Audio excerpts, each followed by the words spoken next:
You know, just a few weeks ago, we were watching the finals. We were watching the Montreal Canadiens play against the Tampa Bay Lightning, and we were like, man, this team has defied all expectations. They've come in here, they've stormed their way over into the fourth round of the playoffs, and they've done it off the backs of some of their most important guys on the team.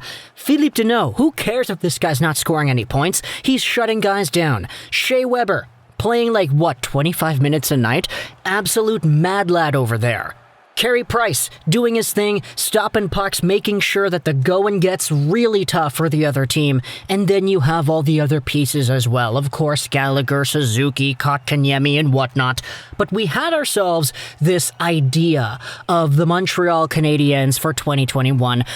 Even before that, a few months ago, before the season began, when it came to the identity of the Montreal Canadiens, the young guys, we get it, Caulfield, Suzuki, Kotkaniemi, all those guys are great. But the longer-term players that have been on this team for a while were kind of the same.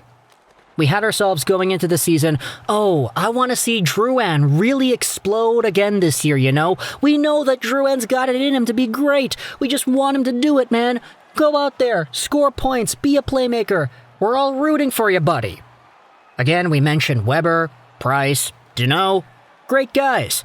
You also have guys like Tomas Tatar, for example, who are really good offensively productive players that we spoke about in an earlier video as well. This guy was under a point per game a few seasons ago after getting sent over to Montreal in that Nick Suzuki, Max Pacioretty trade. A very good pickup there for the Habs. Unfortunately, he just wasn't used in the postseason.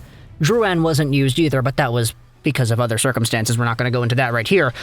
But we talk about all this stuff, and we identify who it is.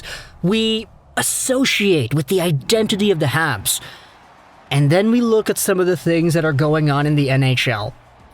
Because yesterday, we had word that Carey Price will be waiving his no-move clause for the Seattle expansion draft. Afterwards, though, I saw this tweet come out from Habs Chronicle, and I just had to make a video about it, man. Let's take a look at what the tweet says out here. Carey Price has waived his no-move clause for the expansion. Everything is happening. Weber, Price, Danault, Tatar, possibly Drouin too. #Habs.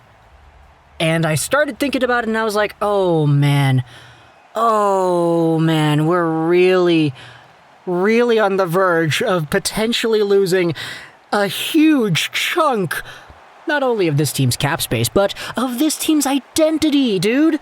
Weber, Price, Danault, Tatar, and Drouin may all be gone next season.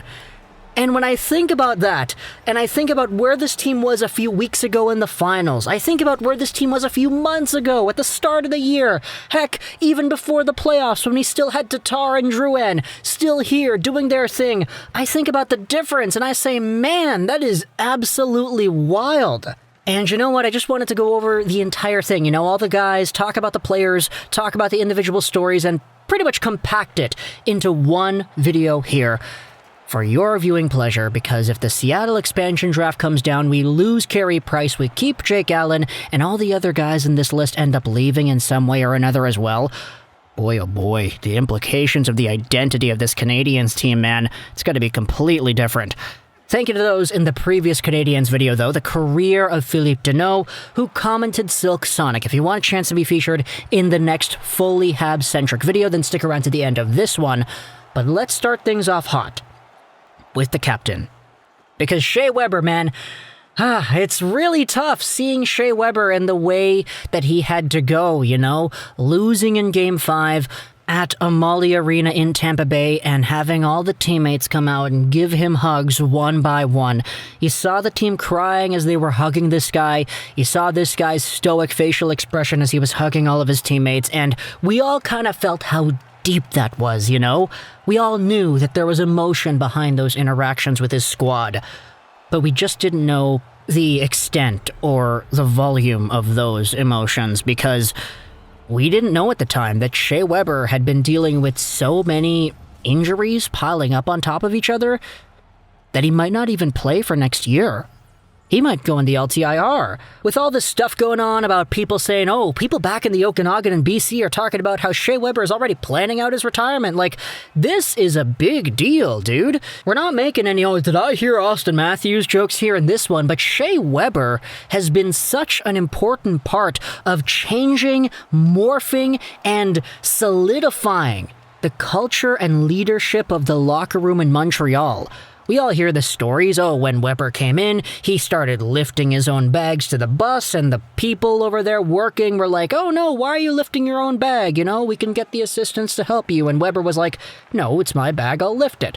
That kind of thing, you know, stuff like that. Small little things and interactions that one guy can do to take accountability for himself and to put responsibility onto himself, making things a lot easier for everybody else in the environment. Things like that are what make a captain, and Shea Weber has been the epitome of leadership and those kinds of qualities over here in Montreal. So to have maybe a full year, maybe even more than that, gone of all that stuff, you know, really does suck to see. Carey Price, we already spoke about this yesterday, but man, Carey Price waving to go to Seattle because the idea is Seattle wouldn't want to take on his albatross of a contract. My gosh, Marc Bergevin, man, you have my respect. You're absolutely going out there and making the biggest BDE move of the entire expansion draft, and I'm all for it. It's one of those things where it's like, you know, if Carey Price ends up being left on Montreal and Seattle takes somebody else, then okay, great, the plan worked. But it's like, if Carey Price ends up leaving, I mean, it's not really the worst thing in the world from a cap management point of view. We all know how big of an impact Carey Price has had on the Canadiens the past, decade and a half. He's been one of the best goaltenders to ever suit up, not just in the Montreal Canadiens sweater, but in the NHL ever. So if he ends up going to Seattle, man, that's a big hit. But at the same time, you know, that's $10.5 million a season freed up until 2026. So you know what?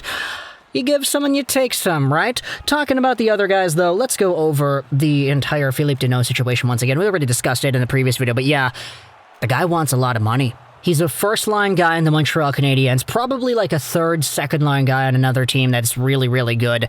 Mostly because of roles, you know? Phillip Danault isn't a Connor McDavid, he's not an Austin Matthews, he's not a Nathan McKinnon, he's not a number one center that can produce a point-per-game rate. He is a shutdown guy.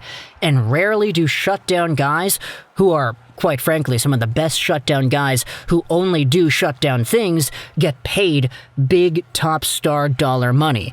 And so for Phillip Danault in the contract extension negotiations, man, it's going to be really interesting to see where exactly things go with that, because if he's going to reject what it was reported that we had as an offer before, I don't know if anybody's going to go out there and make this guy an offer that he's actually going to say yes to, you know? Like, Montreal has cap space now. They have Weber probably coming off the books on the LTIR. We may be seeing Carey Price depart, who knows?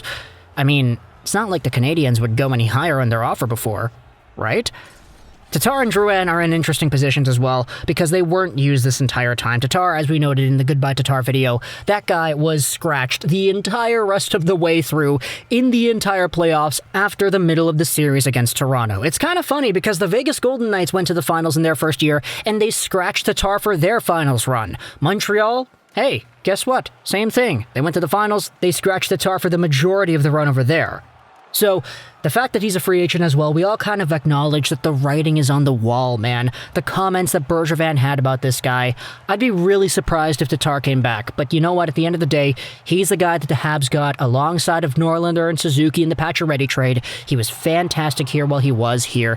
And that one season, man, just under a point per game, fantastic stuff from Tomas Tatar. Hopefully he has a great future elsewhere. Then we have Jonathan Drouin. Yes, don't forget about him. It's kind of easy to, because they went to the finals without him, but I mean, Jonathan Drouin, no matter what it is that he's going through right now, whether it's mental, it's familial, it's psychological, whatever it is, my message to you, Jonathan Drouin, we hope you conquer it, man. Whatever it is. The Montreal Canadiens fandom and the media and all that, it's kind of toxic at times. It's kind of tough most of the time. But despite that, this team, this fan base, they feel love for the players. And for Jonathan Drouin, we all hope that whatever it is that he's going through ends up finishing itself later on so he can come back healthy, mentally well, and ready to play hockey again. Whether that's with Montreal or not, who knows?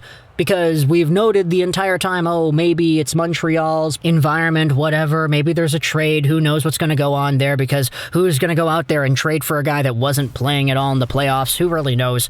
There's a conversation to have about Drouin as well, but even without Drouin, you still have Tatar, Weber, Price, Danault. Oh my goodness. If all these guys leave, that's going to be so insane, dude. Nick Suzuki, are you ready to start wearing a letter? Are you ready to get an A on your sweater and give that C to Brendan Gallagher?